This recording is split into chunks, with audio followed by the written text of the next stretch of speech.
Les 7 premières années, j'étais jusqu'à moins 500 000 sur mon compte bancaire. On s'est endetté, on a racheté plein de boîtes. Enfin, on a été jusqu'aux limites, mais taquet, pour faire une boîte de ouf, faut un peu de folie.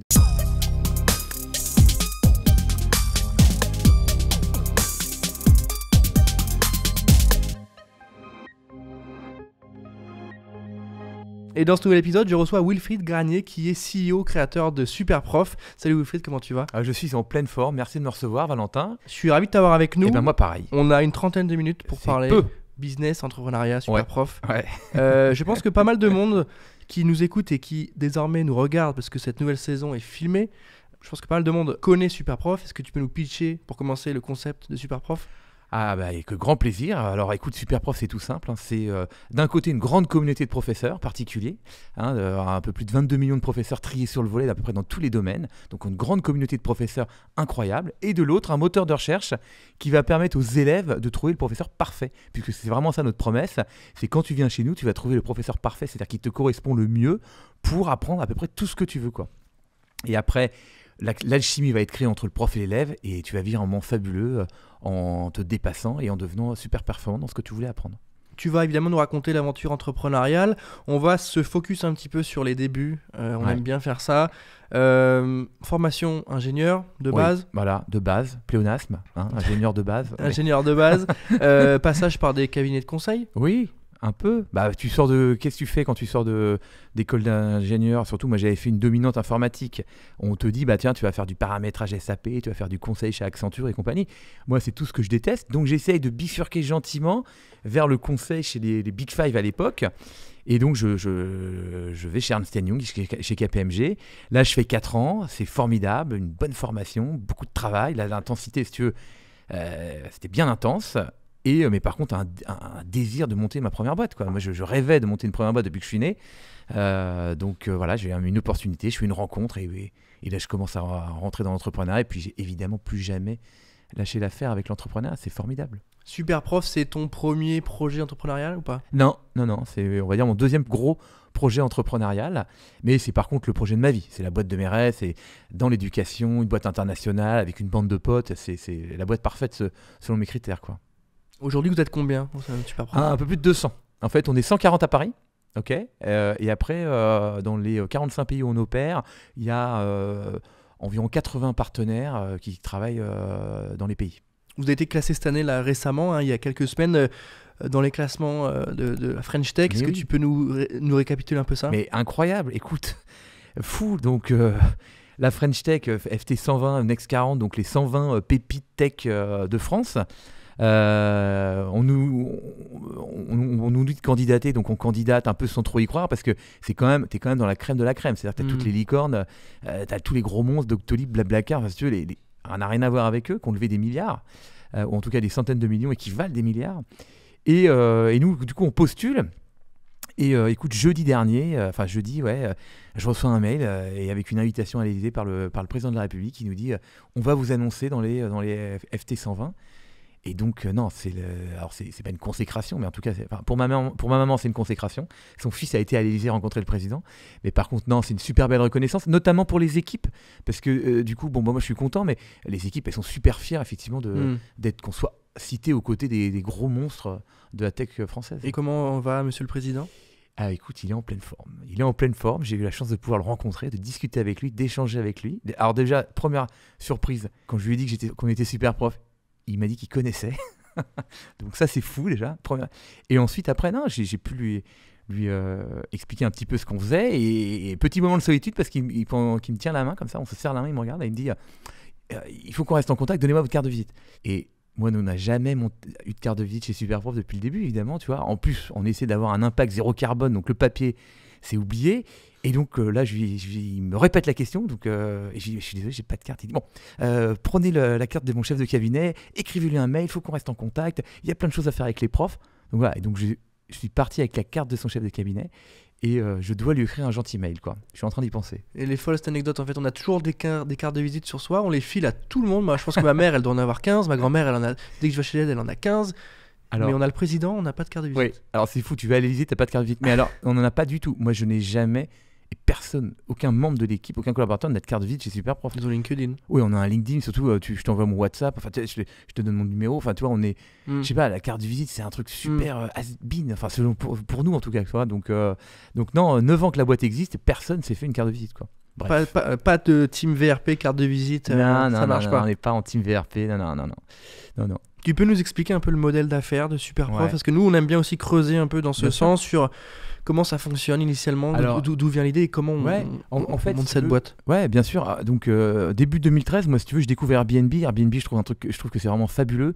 C'est l'idée que j'aurais voulu avoir. C'est-à-dire que tu arrives à créer de la confiance entre deux individus qui se connaissent pas et qui sont à l'autre bout du monde, et assez de confiance pour que ces deux individus aient envie d'échanger un appartement. Tu vois, c'est quand même incroyable cette confiance créée. Et je me dis, tiens, je vais créer le Airbnb du prof particulier. C'est vraiment ça le pitch de base. En me disant, je vais créer de la confiance parce que à l'époque, je voulais me remettre à la guitare. Et si tu veux, quand tu veux réapprendre la guitare, comment tu fais ? Bah, tu vas sur le Bon Coin. Là, tu as un prof de guitare qui est vendu entre une machine à laver et un camping-car. Tu vas à la boulangerie du coin où potentiellement tu as une petite étiquette avec un prof de guitare. Mais si tu veux, un prof de guitare avec des évaluations, des notes, ses diplômes vérifiés, les anciens avis de ses élèves et compagnie que tu peux contacter, ça n'existait pas trop. Donc je me dis, je vais créer ce truc-là. Et pour que tous les profs viennent, bah, du coup, je vais faire gratuit pour les profs. D'accord ? Je vais que les profs ils s'inscrivent gratos chez moi et que du coup l'algorithme après il soit très exigeant et puis comme ça je vais leur demander de répondre vite à leurs élèves, de mettre vachement d'informations, de vérifier leurs diplômes, d'avoir un temps de réponse très rapide, d'avoir 100% de temps de réponse à leurs élèves. Donc toi je vais demander beaucoup de choses à mes professeurs, mais par contre ça sera gratuit.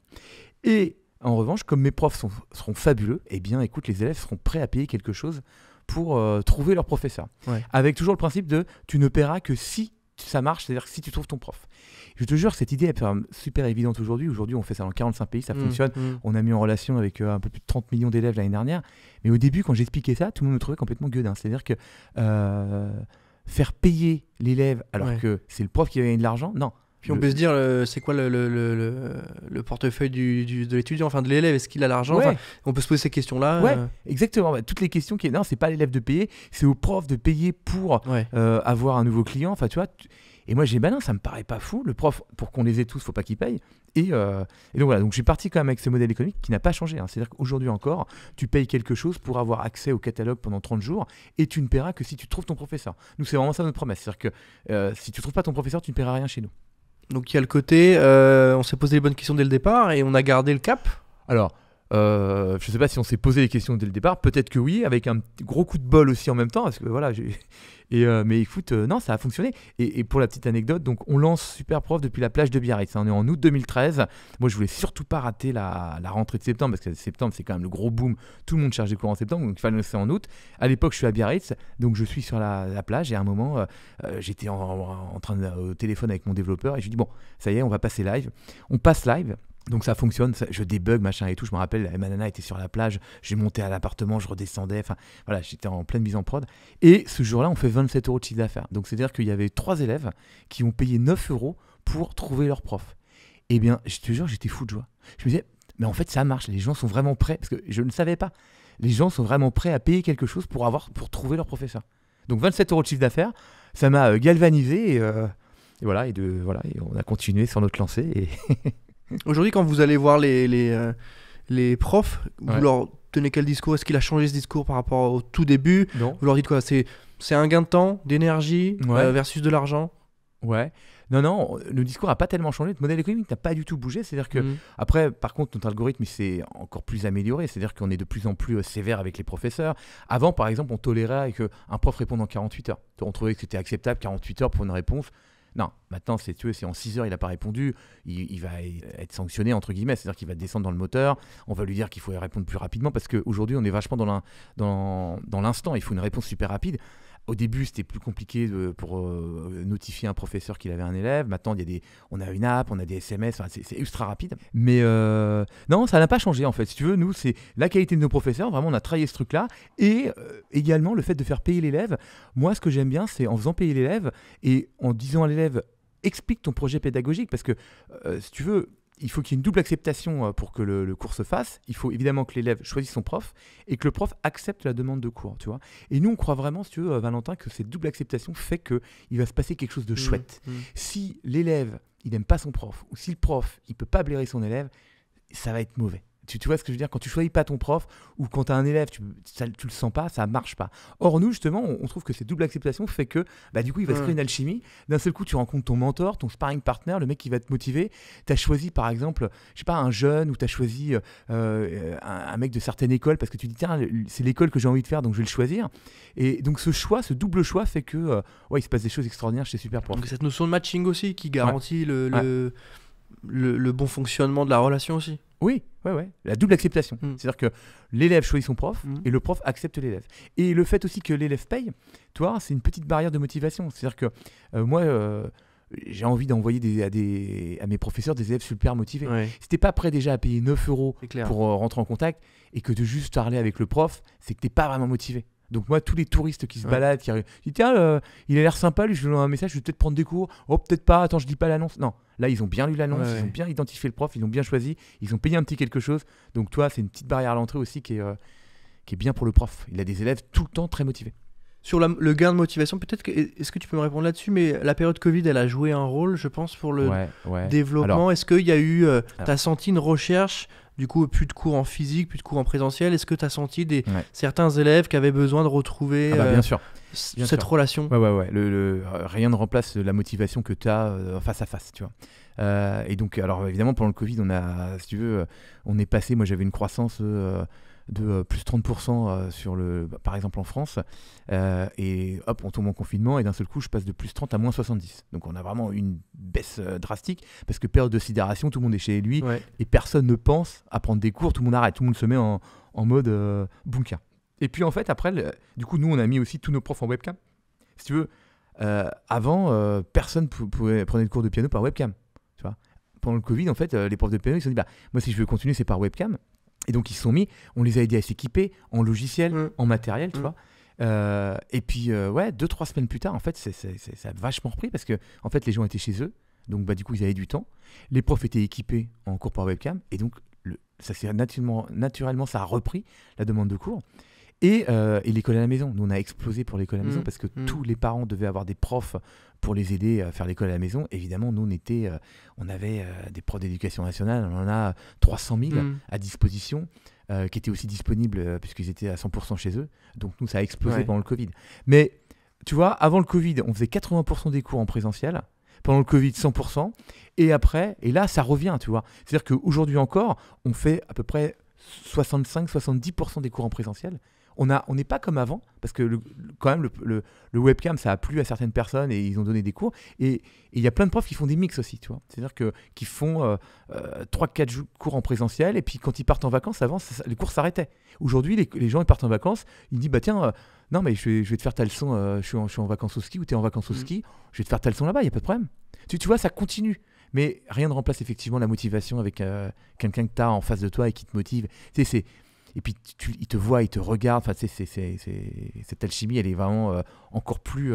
Tu la ressens beaucoup plus quand tu es en face à face, quoi. J'ai l'impression qu'il y avait un pain de dingue et que la solution a répondu à ça de manière hyper complète et efficace. Il y a un petit côté Doctolib sur l'usage, sur on passe en visio, on a un calendrier, on a un outil qui nous gère ça. Est-ce qu'il y a eu aussi la vraie proposition de valeur auprès des profs? Peut-être qu'ils n'en avaient pas conscience ça va être un complément de revenu pour vous aussi. Il y a ce côté-là, vous allez pouvoir faire ce que vous aimez. Et gagner plus d'argent grâce à ça. Nous, c'est notre credo, tu sais, vite ta passion, plus jamais tu travailleras de ta vie, quoi. Alors c'est marrant, pour la petite anecdote, Valentin, hier on nous a comparé à Doctolib en disant qu'on faisait beaucoup mieux notre travail que Doctolib parce que on envoyait un SMS avant le début de chaque cours. Et alors que Doctolib, on t'envoie pas de SMS avant le truc. Et il disait, il devrait le faire parce que c'est le meilleur rappel, c'est quand même de recevoir un petit SMS juste avant le cours où là tu te dis, putain, une heure avant, je n'oublie pas. Bref, mais c'est une petite anecdote parce que Doctolib, c'est quand même un monstre et donc je n'oserais pas me comparer à Doctolib. Mais hier, un de nos professeurs nous a dit, la ref fait toujours plaisir. Ah, mais carrément, quoi. Donc, c'est ça, j'ose le dire. La mise en relation, si tu veux, et l'alchimie qu'on crée, franchement, avec l'outil, c'est beaucoup plus simple qu'avant, effectivement. C'est-à-dire que le prof, avant, pour booker son cours, c'est des SMS. Après, il a l'argent à papier. Pour le paiement aussi, tu vois. C'est-à-dire que le paiement, globalement, avant, il fallait qu'il réclame l'argent. Puis l'élève, il arrivait. Tiens, maman, elle m'a oublié de me donner les sous. Ou je t'ai oublié, tu vois. Ça, c'est chiant. il faut que tu demandes les sous et tout. Alors que nous, du coup, il se fait prépayer par la plateforme juste avant l'heure de cours. Il réserve. Hop, il y a le petit SMS de rappel. Tu peux lancer le cours par webcam. Tu peux modifier. Tu gères ton planning avec l'outil. Tu te fais prépayer en avance. En plus, on ne prend pas de commission sur l'heure de cours. Hein. Donc, c'est-à-dire que si tu veux payer 30 € ton prof, le prof touche vraiment 30 €. Nous, on n'a pas pris de cut sur l'heure de cours parce que c'est l'élève qui paye, il paye le pass élève pour avoir un accès. Lui, il paye son abonnement, l'élève, il paye que son pass à lui. Exactement, mais le prof on ne prend pas de commission sur l'heure de cours. Et donc, aujourd'hui, nous, ce qu'on essaie de faire, c'est vraiment transformer le métier de prof particulier, qui est généralement un petit métier que tu fais à côté, en un vrai métier avec un outil de facturation, un outil de gestion de planning, un outil aussi d'annulation. Le gros pain pour les profs, c'est l'annulation de dernière minute. C'est l'élève qui t'appelle le matin et qui dit je suis désolé, je suis malade, je peux pas venir. Ça, eux, comment ils font pour se annuler Donc, ce qui est génial avec notre outil, c'est que le prof peut mettre une politique d'annulation en disant tiens, voilà, si tu m'annules moins de 24 heures avant, je prends la moitié du cours sera dû. Tu vois, des petits trucs comme ça qui font que du coup, quand on a mis cette politique en place, en fait, tu n'as plus d'annulation.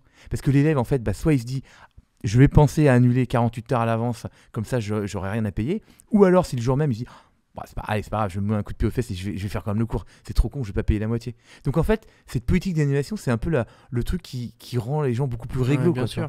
Oui, mais tu es obligé de travailler ta proposition de valeur par rapport aux usages et les confronter aussi et parfois les obliger, comme tu dis, avec l'annulation, etc. Et au moins, tu as un outil du côté des profs qui est ultra complet, ultra clé en main.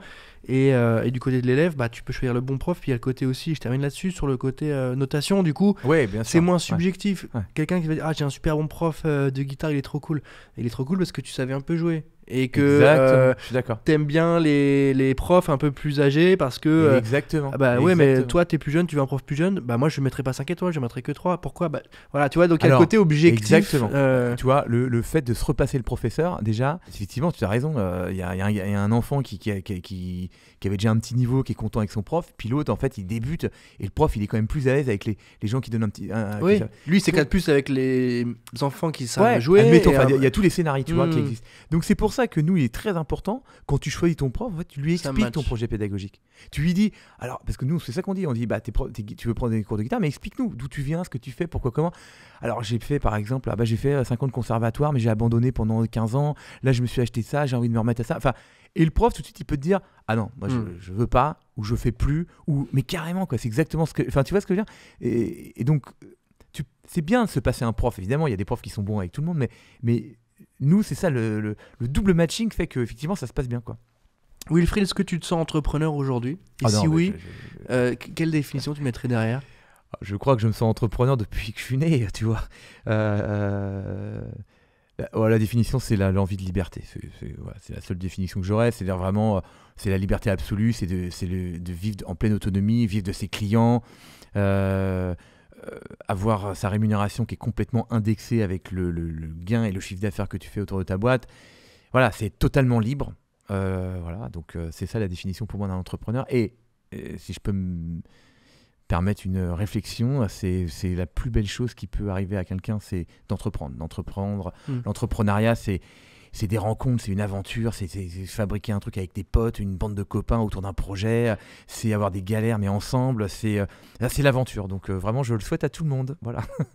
Est-ce qu'aujourd'hui, tu as le sentiment que l'entrepreneuriat est un peu délaissé et qu'on favorise plutôt le salariat ? Est-ce qu'il y a un côté, on n'est pas forcément habitué à gérer ses projets pro, son argent, son côté financier, que du coup, le salarié est peut-être un peu plus encouragé ? Je n'ai aucun avis sur la question. J'ai plutôt le sentiment inverse, Valentin. Je dirais que moi, quand j'ai commencé l'entrepreneuriat, tu vois, il y a une vingtaine d'années, quand tu fais une école d'ingé, d'ailleurs, tu vois, j'ai fait une école d'ingé, qu'est-ce que je fais après ? Tu rentres dans le salariat. Parce que va expliquer à tes parents que tu as fait une école, que tu as fait une maths pour à la fin te lancer dans un projet complètement chelou.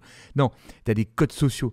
Là, aujourd'hui, moi, je trouve que je vois plus de jeunes qui, à peine sortis d'école, se lancent. Tu vois, donc je peux pas te dire. Après, peut-être qu'effectivement, aujourd'hui, il y a eu peut-être un engouement pour l'entrepreneuriat. C'est-à-dire que, tu vois, moi, je suis né, quand j'étais en école d'ingé, tu vois, je voyais Marc Simoncini qui lançait Mythique, je voyais plein de gens comme ça, Xavier Niel et tout. C'est quand même des gens qui me faisaient rêver, mais il y en avait quand même assez peu. Aujourd'hui, tu en as plein des entrepreneuriats à succès. On parlait de la French Tech, mais tu vois, il y a beaucoup de communication autour de l'entrepreneuriat. Les levées de fonds, si tu veux, maintenant, les fonds, ils sont identifiés. Tout le monde tape levée de fonds et t'as tout le monde qui sort. Ouais. Je sais pas, quand j'ai commencé, lever des fonds, mais je savais même pas comment faire pour trouver le début d'1 euro. Enfin, tu vois, donc j'ai l'impression que ça s'est plus démocratisé. Après, peut-être qu'après la période Covid, du coup, les gens ont besoin peut-être un petit peu plus de confort, de salariat. C'est rassurant le salariat, c'est-à-dire que t'as ton contrat, tu peux emprunter tu peux acheter un appartement, tu peux faire des crédits, tu vois, une espèce de truc comme ça. Peut-être que les gens mais moi j'ai l'impression que l'entrepreneuriat ça n'a jamais été aussi fort qu'aujourd'hui en tout cas. Je te pose la question parce que c'est notre question French Tech du podcast. Est-ce que tu trouves aujourd'hui que le paysage entrepreneuriat français il favorise les projets? Est-ce que tu sens qu'il y a un entrepreneuriat made in France? Est-ce qu'il y a une patte française? Est-ce qu'il y a une manière de faire à la française? Est-ce qu'il y a une manière d'accompagner les projets à la française? Est-ce que tu sens par rapport à ce que tu as dit que Superprof était présent à l'étranger, j'imagine que tu as un avis sur les autres pays, est-ce que tu sens que le territoire français c'est un vrai terreau d'entrepreneuriat? Oui. Je pense que le territoire français, c'est un vrai terreau d'entrepreneuriat. Je pense que pour avoir fait les tours de l'Europe, on est très bien positionné. Franchement, en termes de techno, en termes d'ingénieurs et tout. Il reste les États-Unis quand même. Les États-Unis, c'est à NBA. C'est-à-dire que j'ai pu me confronter un peu à d'autres concurrents aux États-Unis, au montant. Enfin, tout est multiplié par 10. Tout est c'est incroyable. Donc vraiment, non, il y a quand même des compétences quand même, qui sont quand même bien plus fortes. Mais après, c'est un plus gros pays, il est plus riche et compagnie. Mais par contre, en Europe, en tout cas, effectivement, non, la France est un super vivier, des entrepreneurs fabuleux. Après, moi, ce que je pourrais regretter, c'est que il y a l'apologie des levées de fonds. C'est-à-dire qu'on lève des fonds, tout le monde lève des fonds. Et en fait, c'est vrai que quand tu lèves des fonds, tu es potentiellement une proie pour des acteurs qui sont très, très riches. Donc, globalement, les étrangers et qui pourraient acheter les boîtes. Tu vois, moi, j'ai vu des entrepreneurs monter des boîtes à réussir à consolider l'Europe et se faire racheter par un Américain parce qu'il arrive et qu'il met 300 millions d'euros sur la table et que le game est plié. Ouais. Donc, tu vois, il y a des choses comme ça. Et d'ailleurs, c'est ce que je disais à notre président de la République quand je lui ai parlé. Je dis, écoutez, imaginez quand même qu'on a fait une solution aujourd'hui qui permet à des millions de personnes dans le monde de trouver le professeur et que cette solution, elle est française. Donc, c'est quand même beau dans l'éducation. Et en plus, qu'on n'a pas levé un centime depuis la création. Donc, je disais, vous parlez de levée de fonds, c'est très très bien, mais on peut aussi faire des choses incroyables sans argent. Et en tout cas, en vivant, en étant bootstrappé, c'est en vivant de ses clients. Ouais. Et je pense que, et d'ailleurs, je suis un des seuls du FT 120 à ne pas avoir levé, que Superprof n'a pas levé, mais c'est quelque chose, vraiment, on peut y arriver en France. En fait, depuis la France, on peut créer une boîte qui vit de ses clients, qui a le sens international. Et du coup qui n'est pas du tout une proie pour les Américains ou pour les Chinois qui pourraient avoir envie de nous acheter, quoi. Oui, puis ça varie aussi en fonction du secteur. Il y a des boîtes qui ont besoin, quand on parle de tech ou de deep tech ou autres, qui ont besoin de faire de la R&D, justement, d'en parler. Ils ont besoin de ces financements, et d'autres boîtes qui effectivement sont peut-être plus saines, avec un départ en croissance organique, sans lever, mais avec peut-être une stratégie un peu plus travaillée, avec des gens un peu plus concentré sur l'objectif premier, le deuxième, le troisième. Ah non, mais écoute, moi, Superprof, j'ai lancé donc effectivement bootstrappé avec les fonds et très focus effectivement déjà sur la frugalité, c'est-à-dire qu'on fait très attention à nos dépenses, tu vois, parce qu'on gagne peu d'argent. Et tout ce qu'on gagnait, c'est quand on dépense quelque chose, quand tu le gagnes, c'est pas du tout la même implication. C'est-à-dire que quand c'est ton argent, tu fais 10 fois plus gaffe. Quand c'est pas le tien, bon. Ça peut être un frein aussi. Là, on parle du côté positif, et moi je suis assez d'accord avec toi sur c'est notre argent, on sait ce qu'on en fait, si on l'investit, il faut que ce soit réfléchi, etc. Et en même temps, ça peut aussi être un risque de se dire je connais mes fonds, ils sont limités, du coup ça on le lance pas, ou on attend un peu, ou on améliore un peu. Est-ce qu'il n'y a pas un côté aussi frein et auto-censure? Alors ça dépend du tempérament du chef d'entreprise. Nous, on a été extrêmement punk et rock'n'roll, c'est-à-dire qu'on a vraiment lancé de voix. D'ailleurs, il y a même peu de boîtes, même des boîtes qu'on levait, qui sont présentes dans autant de pays que nous. Nous, on a cramé du budget de façon folle. C'est-à-dire que, comme on faisait beaucoup de croissance, et que la croissance résout tous les problèmes, en fait, on avait une énorme confiance en nous, et donc on dépensait. On a ouvert des pays à fond perdu. Les États-Unis, moi j'ai mis 6 ans avant de gagner $1. On dépensait 300 000 euros par an aux États-Unis. Aucun fonds n'aurait suivi ce délire, parce que c'est, tu vois, et on l'a fait aussi vachement de pays avec le cœur, parce que c'est des pays qui nous faisaient kiffer. Moi j'ai lancé le deuxième pays que je lance, c'est l'Espagne. Pourquoi l'Espagne? Parce que moi j'adorais partir, si tu veux, à Barcelone ou à Ibiza, et alors que c'est pas un pays au niveau rationnellement, c'est pas le pays qui va te faire gagner le plus d'argent. Il faudrait mieux lancer, tu vois, le UK ou l'Allemagne, qui sont quand même plus riches que l'Espagne. Mais disons pour dire que non, c'est pas du tout un frein, ça dépend de la boîte, ça dépend de tout, mais tu vois, quand je lance Superprof au début, et puis à un moment, je vois des fonds d'investissement, puis voilà, il y a un mec qui me dit quand même, mais Et pourquoi tu fais pas tout gratuit pour Superprof? C'est-à-dire que pour lui, il me disait, tu lances une communauté, tu recrutes massivement des profs et des élèves, tu vois, tu fais un énorme monstre social, et après tu monétises. Et je te jure que pour lui, ça semblait aberrant que je fasse payer l'élève 9 € l'accès. Et moi, j'ai pas su quoi lui répondre, à part, j'ai fait payer pour pouvoir payer mon loyer, quoi. Ouais. Non mais tu vois, mais il y a beaucoup de gens qui pensent en fait, levée de fonds, on fait tout gratuit. Et puis un jour, on trouvera un modèle. Mais déjà, le tout gratuit, ça aurait été complètement nul, parce que ce que je t'expliquais au début, c'est que nous, on pense que nos profs, ils vont être contactés par des élèves, mais motivés. Ouais. Si tu fais pas de barrière à l'entrée, si n'importe qui peut contacter n'importe qui, tu vas te retrouver avec des gens qui se baladent sur le site, qui trouvent cette prof d'anglais sympathique et qui vont lui envoyer un message. Et ils sont pas du tout en mode recherche vraiment active de cours. Tu perds totalement la valeur de l'offre et de ce que tu proposes. Oui, donc tu vois, il y a des gens quand même qui pensent encore, on va faire gratuit, on va lever des fonds. Et donc, non, pour répondre à ta question, non, moi je pense que j'ai jamais été aussi vite. Blablacar, ils ont, je sais pas combien, ils sont dans 21 pays, ils sont la moitié de nos pays. Tu vois, je discutais avec Frédéric Mazella, il me disait, on s'est vraiment lancé, aujourd'hui on est dans plus de 20 pays. Mais ils ont 50 plus que nous, ils sont dans la moitié des pays que nous, parce que nous, je te dis, on a attaqué l'Afrique. Par exemple, l'Afrique, c'est à fond perdu. Là, aujourd'hui, j'opère en Nigeria, en Afrique du Sud, parce que c'est des pays qui nous plaisent, parce qu'il y a une grosse population, parce que ça tire la croissance, mais c'est des pays où on ne gagne rien. Et ça, tu vois, c'est pas entendable pour des fonds. Donc, si tu veux aller plus vite, être partout sur Terre, tu vois, parce que nous, notre mission, c'est d'être dans tous les pays du monde. Eh bien, je pense que il faut être punk, c'est-à-dire qu'il ne faut pas avoir peur de se mettre dans le rouge. Moi, j'ai vécu à découvert, si tu veux. Mon compte était à découvert, notre compte. Alors, plus maintenant, parce que ça y est, on a atteint une taille critique, mais je sais pas, les 7 premières années, moi, j'étais jusqu'à moins 500 000 sur mon compte bancaire, tu vois. Parce que c'était le maximum découvert autorisé que les banques nous avaient. Avec de l'endettement, on s'est endetté, on a racheté plein de boîtes. Enfin, on a été jusqu'aux limites, mais taquet. Mais parce que la croissance faisait avec la confiance, on savait que l'argent arrivait, et puis voilà. Et donc ça ne nous a pas du tout freiné. Moi, au contraire, je pense que ne pas lever, ça m'a permis d'aller beaucoup plus vite, et puis de faire des choix de cœur, et puis surtout de ne pas avoir de compte à rendre, et puis de travailler en totale liberté. Moi, je suis on va dire, j'ai un espèce de côté artiste un peu où j'ai envie de tenter des trucs. Moi, si on me brimait par des boards tous les 3 mois en me disant pourquoi, et devoir justifier mes choix, je sais que c'est ça qu'il faut faire parce que c'est rationnel et compagnie, mais pour faire une boîte de ouf, faut un peu de folie. Donc, bref, voilà pour répondre à ta question. Excuse-moi, j'ai fait beaucoup de digressions. J'adore le côté liberté, et ça revient plusieurs fois depuis le début de l'épisode, et je trouve que c'est hyper intéressant. Et tu reconnais aussi le fait que effectivement les investisseurs, ça peut rassurer, il y a de l'argent qui rentre, effectivement, c'est plus concret, comme tu dis, plus rationnel. Mais il y a le côté aussi, c'est un peu moins de liberté, un peu plus les mains liées. Cette notion de liberté, j'ai l'impression qu'elle est importante pour toi. Absolument. Moi, je la lis souvent à cette notion du risque aussi, parce que c'est quand on prend des risques qu'on peut s'offrir parfois plus de liberté aussi. Si on ne sait pas que... Et en même temps, quand tu risques quelque chose, tu sais que tu risques quelque chose, donc quand tu y arrives, c'est encore plus beau, et tu te sens encore plus libre, plus puissant. Cette notion de risque-là, comment toi tu la gères? Est-ce que tu as un rapport au risque en tant qu'entrepreneur qui est spécifique? Moi, je ne vois pas ça comme un risque. C'est-à-dire que le risque, ça serait de rester de stagner, de ne pas progresser. Moi, ce que je veux, c'est faire une grosse croissance chaque année, c'est doubler les équipes, c'est attaquer plein de pays, c'est changer tout casser. Parce que pour faire de la croissance, il faut tout repenser, tout casser, tous les process. Et pour moi, le risque, ça serait effectivement de dire, bon, c'est bien, ma boîte, là, on va faire 30 millions cette année. Enfin, on a fait 30 millions l'année dernière, on va faire 45 à peu près cette année.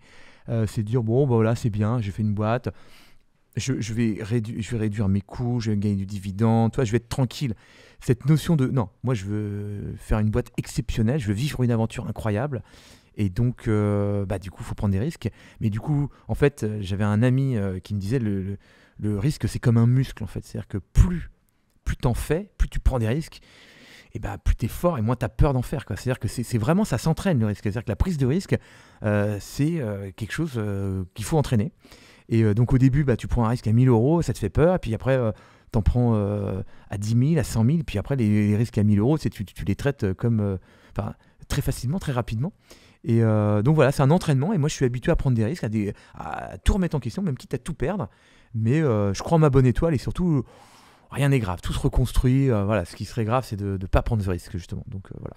Tu as déclaré dans un article de Forbes, il y a pas si longtemps, que tu avais créé la boîte de tes rêves. Ouais. Qu'est-ce que ça veut dire? C'est quoi la boîte de ses rêves? C'est le job que tu fais tous les jours? C'est l'état d'esprit? C'est le niveau de vie? C'est quoi? C'est tout. La boîte de mes rêves, ça résume bien. C'est-à-dire que j'ai pas d'autre nom. Si tu veux, moi je suis fils d'enseignant, alors j'ai vécu, j'ai sponsorisé toute mon école d'ingénieur dans des cours particuliers. Donc j'adore le métier de prof particulier. En prépa, j'ai été mentoré par un prof de physique, Monsieur Evrard, si il nous entend, je l'embrasse. Non, il m'a galvanisé, c'est-à-dire que c'est le mec qui m'a donné envie de travailler, qui m'a dépassé, je me rappelle. Tu vois, donc, un prof a changé ma vie. Donc, je bosse dans un milieu comme ça. L'éducation, pour moi, je ne vais pas plagier ce qu'a dit un grand homme, mais l'éducation, c'est ça qui a le plus d'impact sur Terre. C'est-à-dire que si tout le monde était plus éduqué, tout le monde serait plus ouvert à l'autre, tout le monde serait plus tolérant. Si tu veux, c'est l'obscurantisme et c'est le manque d'éducation et de connaissances qui rend les gens stupides et enfermés vers eux-mêmes. Donc l'éducation, pour moi, a vraiment un impact sur le monde. Donc je bosse dans un truc à impact. Et en plus avec une bande de potes, c'est-à-dire que moi mon équipe, c'est la deuxième raison qui me fait lever, enfin la première raison qui me fait lever le matin, c'est de retrouver mes potes. C'est-à-dire qu'on mon DG, c'est mon premier collaborateur, mon premier salarié. Mon directeur artistique aujourd'hui, celui qui fait tout le design de Superprof, le chef de produit, c'est le freelance que j'avais recruté qui était en stage quand j'ai lancé la première maquette. Le CTO aujourd'hui, tu vois, c'est une histoire de potes. Donc on est tous ensemble depuis le début. On est super débrouillards. On est capable de tout faire. Enfin, tu vois, on est partis en vacances ensemble. On a fait des séminaires ensemble. On fait des soirs ensemble. Enfin, cette bande de potes là, elle est plus forte que tout et on est indestructible. Et donc ouais, tu vois, boîte dans l'éducation, dans la tech, internationale, avec une bande de potes. C'est le métier de rêve. Enfin, tu vois, je crois que non, on a fabriqué quelque chose de fabuleux, quoi. On a l'impression que tout te sourit là dans ce que tu nous racontes. C'est quoi le secret? Est-ce qu'il y a une sauce magique? Est-ce que il y a une recette? Oui. On a envie de croquer un peu aussi en vrai. Ceux qui nous écoutent et qui nous regardent ont envie de savoir. Non, mais la recette, c'est simple. Déjà, je suis né comme ça. Moi, j'ai un tempérament très optimiste. Mais c'est vrai que j'ai une mémoire de poisson rouge. C'est-à-dire que je me réveille le matin, je suis content, il fait beau, je vais retrouver mes potes pour aller bosser. Ah ouais, merde, hier c'était la merde, on a fait ci, ça a déconné, on a galéré, j'ai eu ça. J'ai déjà oublié en fait, tu vois, parce que je ne retiens pas très bien moi les problèmes. Même des fois on me demande c'est quoi les pires trucs et tout, mais j'ai presque du mal à me rappeler. Alors qu'on en a eu plein, on a eu des moments vraiment de stress. Plusieurs fois on a cru qu'on avait plié la boîte. T'en as un en tête? Ouais, si tu veux, des serveurs qui crament, des plus de chiffre d'affaires pendant 24 heures, alors que je partais en Espagne racheter une boîte. Donc je suis à 7 heures dans l'avion et je pars pour acheter une boîte, alors que le site ne va pas marcher pendant toute la journée. Bon, là, c'est des petits stress. Des moments où effectivement on a tellement plus de sous que les huissiers débarquent. Et je me rappelle, moi je vais payer chez les huissiers et on est à moins 198 000 et on a un découvert autorisé de 200 000. Et je dois payer un truc genre à 1000 €, je me rappelle plus très bien. Mais quand je fais le chèque, je donne l'huissier, elle dit bon, de toute façon, vous avez fermé la boîte, non, elle est en dépôt de bilan, là, vous avez plus que 1000 € de découvert autorisé, quoi. Bon, mais tu vois, je te raconte ça, mais c'est des moments qui peuvent être super stressants, mais pour autant, non, le lendemain, on repartait au charbon, jeu de mots. On va y venir, et tu m'emboîtes le pas, et évidemment qu'on va y venir. Enfin bref, donc voilà, pas de grosses galères, pas de trucs qui m'ont vraiment traumatisé, tu vois, l'optimisme. Moi, tous les matins, je me retrouve avec mes potes, et ça me suffit, tu vois, c'est parfait. Je suis obligé de continuer là-dessus, Wilfried, mais il va falloir que tu nous donnes ta définition du mot charbon, c'est le nom de ce format. Il faut que tu nous définisses ce que ça veut dire qu'aller charbonner. J'imagine que la définition première, c'est d'aller travailler, quoi. Mais je dirais, pour mettre pour twister un peu le côté, je vais aller juste bosser, je pense que charbonner, ça serait un truc du genre, j'y vais, ça va être dur, mais je vais kiffer à la fin, quoi. Une sorte de graal, en tout cas de récompense à la fin, où c'est plus la finalité, et on sait pourquoi on le fait. C'est un mélange des deux, tu vois, c'est-à-dire qu'effectivement, mais c'est qu'à la fin on a bien kiffé, tu sais, je veux dire, moi j'ai quand même un amour du travail bien fait, c'est-à-dire que quand tu fais quelque chose et que tu le fais bien et que tu as réussi, ça a été dur, mais à la fin je trouve que c'est assez kiffant de voir le résultat et d'avoir une espèce de fierté, quoi. Donc je dirais, voilà, le mot charbonner, c'est on va y aller, ça va être dur, mais ça vaut le coup. Et c'est assez drôle ce que tu nous dis là, le travail bien fait, c'était dans le script de départ quand on a écrit ce format. Ah ouais. On avait fait tout un script sur les valeurs du format, qu'est-ce qu'on voulait présenter dans ce podcast, et on avait dit, on commençait comme un retour aux valeurs simples mais importantes du travail bien fait. Oui. Et c'est comme ça qu'on a trouvé le nom Charbon, et je trouve ça assez drôle que tu rebondisses là-dessus. On se projette un peu. Là, c'était une très belle année 2023, French Tech, classement, on adore. C'est quoi les enjeux pour l'année prochaine et les 5 années qui arrivent? Tu m'as parlé évidemment d'international avec d'autres pays. Ouais. Est-ce qu'il y a des projets franco-français qui ont un lien peut-être avec l'État aussi? Est-ce qu'il y a tu m'as parlé de se rapprocher du gouvernement, enfin de l'État. Est-ce qu'il y a un truc qui va se passer avec eux? C'est quoi les projets qui arrivent? Alors, il y a 1000 projets, il y en a 1000. Alors, je sais pas si on aura le temps, mais faisons au moins 900. Projet numéro 1. Non, globalement, pour les synthétiser, parce que ces 1000 projets se tournent autour de plusieurs grandes valeurs qui sont iconiques de chez Superprof. Améliorer la qualité de nos professeurs. C'est-à-dire qu'on veut vraiment avoir les top profs dans tous les pays, dans tous les domaines, dans toutes les matières. Donc ça, c'est un travail de titan. Alors déjà, il faut qu'ils aient des plus belles annonces, des plus beaux profils. On fait des interviews, on les rencontre, on a des programmes ambassadeurs. Enfin, vraiment qu'il y ait la crème de la crème et qu'ils répondent super rapidement. Ensuite, après, un deuxième truc, c'est les aider vraiment à en faire un métier. C'est-à-dire qu'aujourd'hui, nos outils sont pas mal, mais on améliore encore l'outil. Et notre outil, il marche très bien aujourd'hui en France et en Europe, mais il y a des pays où ça marche pas très bien parce que les systèmes de paiement, les systèmes bancaires, c'est pas les mêmes. Aujourd'hui, on a la chance en Europe d'avoir, mais je te parlais de l'Afrique. L'Afrique, c'est compliqué, tu vois, d'opérer comme ça. Mais pourtant, il faut le faire. Ensuite, après, l'international. C'est-à-dire qu'aujourd'hui, on est présent dans 45 pays. On a encore au bas mot, encore une centaine de pays à faire.